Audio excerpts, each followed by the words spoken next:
안녕하십니까, 박사입니다. 우크라이나 북부를 출발한 러시아군이 동남부 돈바스 지역에 나타나고 있다고 미 CNN이 펜타곤을 인용해 보도했습니다. 또 도네츠크에서 가까운 항구 도시 마리오폴에도 G자가 그려진 러시아 군용 차량이 속속 집결하고 있습니다. 마리오폴은 함락 직전입니다. 우크라이나군이 대함미사일 넵튠으로 공격했다고 주장한 러시아 흑해함대 기함 모스크바호는 수리를 위해 예인하던 도중 결국 침몰했다고 러시아 국방부가 시인했습니다. 우크라이나군이 넵튠 미사일로 모스크바호 순양함을 타격하는 영상도 공개됐습니다. 오데사의 기지에서 유도하던 미사일이 순양함에 적중하자 우크라이나군이 환호성을 지릅니다. 우크라이나군은 북부 국경 너머 러시아 브리안스크주의 한 마을에 포격을 가했습니다. 무차별 포격으로 100여 채 민가가 대파됐습니다. 러시아는 본토 공격 시에는 가만두지 않겠다고 경고한 바 있습니다. 러시아 측은 수도 키예프를 보복 공격하겠다고 예고한 상태입니다. 러시아는 우크라이나가 친러 야당 당수 메드베주크를 체포해 러시아군 포로와 교환하자고 제의하자 분노하고 있습니다. 메드베제프 러시아 국가안전보장회의 부의장은 젤렌스키에 대해 네가 포로 교환 대상이 되는 수가 있다고 강하게 경고했습니다. 메드베제프는 또 신변 안전에 신경 써라, 밤에 문단속 잘 하라고 노골적으로 젤렌스키에게 경고했습니다. 우크라이나 사태 이후 북부의 핀란드와 스웨덴이 나토 가입을 적극적으로 검토하고 있습니다. 핀란드는 국경 1300km를 러시아와 접하고 있습니다. 핀란드는 1917년 러시아에서 독립했다가 1939년 소련의 침공을 받은 역사가 있습니다. 핀란드는 냉전 해체 이후에 중립을 지켜왔습니다. 흔히 핀란드화를 단순하게 중립유지라고 알고 있는데 중립도 거저 얻어지는 게 아닙니다. 핀란드는 과거 스탈린의 침략을 겨울전쟁에서 격퇴한 적이 있습니다. 건드렸다가는 피해가 만만치 않다는 인식을 심어줘야 중립도 가능합니다. 핀란드화는 최소한 고슴도치 같은 자위 전략에 기반하는 중립입니다. 이런 핀란드가 스웨덴과 함께 나토 가입에 강한 의욕을 보이고 있습니다. 36살의 핀란드 총리 마린과 스웨덴 총리 안데르손은 4월 13일 스웨덴 스톡홀름에서 기자회견을 갖고 향후 몇 주 내에 나토 가입 결론을 내리겠다고 밝혔습니다. 핀란드 마린 총리는 인스타그램에 프랑스 마크롱, 미국의 바이든, 캐나다의 트루도 등 나토 회원국 정상과 함께 찍은 사진을 올렸습니다. 그녀는 유럽의 방위력 강화와 관련해 EU 수뇌부들과 논의할 것으로도 전해졌습니다. 핀란드, 스웨덴의 움직임에 대해 메드베제프는 이들 국가가 나토에 가입할 경우 러시아는 핵 전력을 포함한 방위 체제를 강화할 필요가 있다고 경고했습니다. 그러면서 두 나라의 나토 가입과 관련된 여론은 프로파간다에 의해 갈라져 있다고 말했습니다. 함부로 여론에 휘둘려 러시아를 자극하지 말라는 거였습니다. 메드베제프는 러시아의 이웃나라 사람들의 이성이 이길 것을 희망한다면서 기어코 두 나라가 나토에 가입해 부담을 안게 되면 그것은 자업자득이라고 말했습니다. 우크라이나 사태 이후 유럽의 눈에 띄는 변화는 프로파간다 탓인지 실체적 위협이 있다고 여겨서인지 모르겠지만 중립이 사라지고 있다는 점입니다. 스캔디나비아의 두 나라가 나토 가입을 적극적으로 검토하고 있는 데다 군사적 문제는 아니지만 비밀은행으로 유명한 스위스마저 러시아 자산 동결 같은 제재에 동참하고 있습니다. 참고로 대공화기는 스웨덴의 보포스와 스위스의 에리콘이 유명한데 이 또한 방어에 추종하는 중립국의 특성에 기인한 것입니다. 현재 표면적으로 보면 나토는 러시아 포위망을 완성했습니다.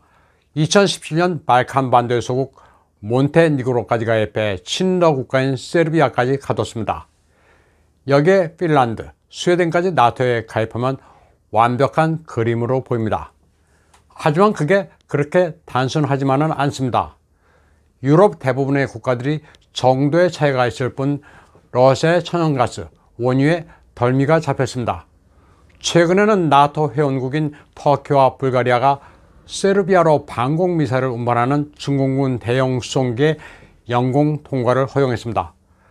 터키, 불가리아가 유고슬라비아를 무차별 폭격한 나토를 적으로 보고 있는 세르비아를 돕는 경천 동지할 만한 일이 벌어졌습니다. 푸틴의 맹우인 알렉산드르 부치치 대통령의 세르비아는 나토의 노골적인 압박을 받아왔습니다. 러시아 타스 통신에 따르면 나토 전투기들은 열흘 동안 5차례나 세르비아 민항기가 러시아 영공으로 들어가는지 감시한다면서 위협 비행을 했습니다. 4월 8일의 경우도 마찬가지로 위협을 받아 나토 회원국이면서도 러시아 푸틴과도 맹우인 오르반 총리의 헝가리가 하루에 2차례나 전투기를 긴급 발진시켜 세르비아 민항기를 지켜주는 일도 발생했습니다. 나토 회원국 전투기가 다른 나토 회원국 전투기를 견제한 겁니다. 러시아와 중국은 철저히 세르비아 편입니다. 러시아는 세르비아에 저렴한 가격에 에너지 공급을 약속했고, 중공은 중거리 방공미사일 FK3를 세르비아에 인도했습니다. 나토 회원국이면서도 러시아와도 등거리 외교를 하고 있는 터키의 협조를 받은 겁니다. 세르비아가 중국 무기를 인도받자 유럽은 발칵 뒤집혔습니다. 2008년에 독립한 코소보를 노리고 있다면서 세르비아를 비난하고 있습니다. 그러자 세르비아 부치치 대통령은 작심 발언을 했습니다. 세르비아는 군사 중립국가라면서 외로운 늑대가 될지언정 나토의 들개 집단에 합류하지 않을 것이라고 말했습니다. 또 나토의 들개들은 부끄러움도 모르고 도덕도 없다고 말했습니다. 부치치 대통령은 나토가 여러 차례에 걸쳐 세르비아를 협박하고 있다면서 들개 주변을 윙윙 소리를 내며 들러붙고 있는 파리, 뭔가 주워 먹을 게 있는지 남은 음식 찌꺼기를 기다리는 파리와 같다고 맹비난했습니다. 부치치 대통령은 코비드 발생 당시 유럽에 지원을 요청했지만 싸늘하게 거절당한 적도 있습니다. 당시 그는 국제연대, 유럽의 단결은 애당초 존재하지도 않는 것이며 종이에 적혀있는 동화에 불과하다고 말하기도 했습니다. 이때 세르비아에 방역 물자를 보낸 나라는 중공입니다. 그래서 중공과도 강한 연대감을 가지고 있습니다. 서방 측이 약소국이라고 홀드하고 무시하는 바람에 세르비아는 친중 국가가 됐습니다. 우리 입장에서 세르비아가 친중이 나쁘다, 이렇게 해석하는 것은 단견입니다. 원교 근공이란 단순한 이치를 이해하지 못하는 겁니다. 세르비아가 친러가 된 것은 전적으로 유럽과 미국의 자업자득입니다. 4월 24일 치러지는 프랑스 대선 결선 투표도 나토의 운명과 직결될 수 있습니다. 국민전선의 르펜 후보가 1차 투표에서 24.5 대 28.5로 마크롱 대통령과 접전을 치렀습니다. 2017년에 34대 66으로 패한 것과 비교하면 상당히 따라잡은 겁니다. 프랑스 선거도 우크라이나 사태가 관건입니다. 대러시아 제재로 물가가 오르고 민생이 엉망이 되자 친러 성향인 르펜 후보의 지지율이 꾸준히 올랐습니다.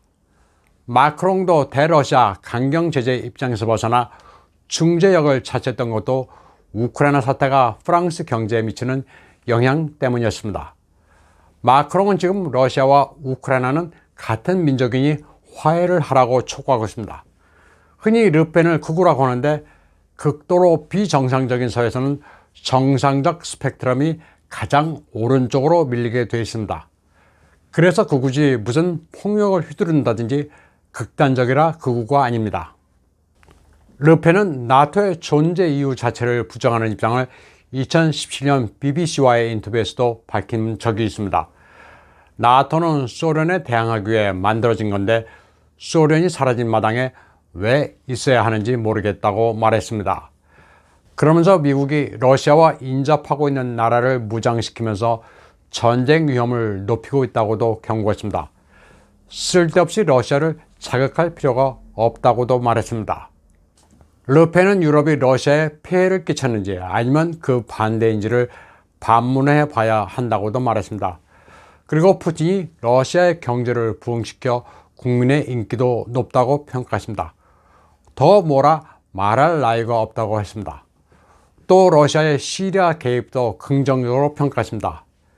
시리아를 뒤흔들고 있던 아이시스를 푸틴이 격파했기 때문에 극단주의 세력의 발호를 막을 수 있었고, 그 덕분에 난민의 유럽 유입을 늦출 수 있었다고 냉정하게 평가했습니다. 시리아가 사악한 독재 국가인 것은 맞습니다. 그러나 아이시스는 말 그대로 재앙입니다.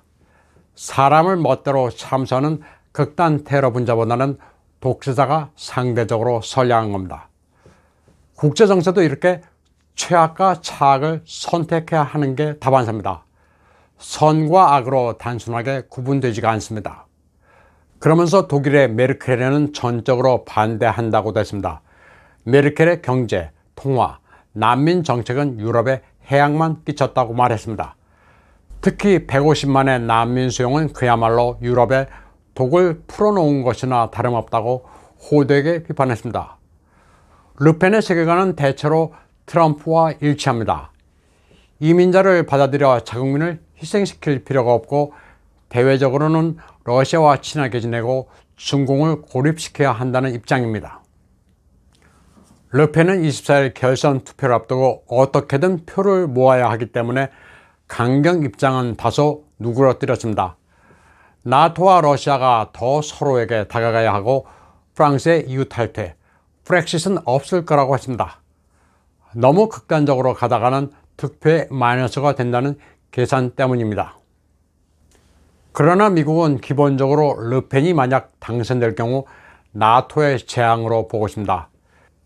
대러시아 화해라는 르펜의 입장 때문입니다. 현재 큰 그림을 보면 러시아와 국경을 맞대고 있는 폴란드, 발틱 3국, 그리고 영국 정도가 미국의 동조에 대러시아 초강경 입장입니다. 나머지 여러 나라는 결국 에너지에 발목이 잡혀 이중 플레이를 하거나 할 수 없이 군중 심리에 따라가고 있습니다. 오늘 방송은 여기까지 하겠습니다. 시청해주신 여러분 감사합니다.